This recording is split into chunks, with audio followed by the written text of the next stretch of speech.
Episode 14, wanneer water praat. Daar's oomblikke wat ek net by die see gaan sit, nie om te dink nie, nie om te bid nie, net om te luister. Want water het 'n manier om met die siel te praat sonder woorde. Die golwe bring herinneringe terug, maar hulle vat ook dinge saam. Dis asof God self sy stem in die ritme van water gelos het, 'n taal van herhaling en rus. Ek het een aand daar gesit, met die wind wat deur my hare gaan, en ek het gevoel, hy's hier.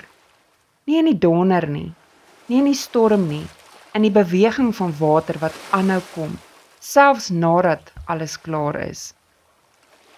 Hy lei my na waters waar rus is, hy verkoop my siel. Ek het my hand in die water gedruk, en dit het gevoel soos gebed. Nie die soort wat iets vra nie, maar die soort wat sê, ek weet is nog hier. Want water dra herinneringe van hemel. Dit weet van vloede en verlossing. En elke keer as ek luister, hoor ek iets nuuts, 'n belofte wat nie oud raak nie. Hy praat nog, net sagter nou. Dis vreemd hoe water sê wat woorde vergeet. Wat sou jy hoor as jy net lank genoeg stil bly by die water?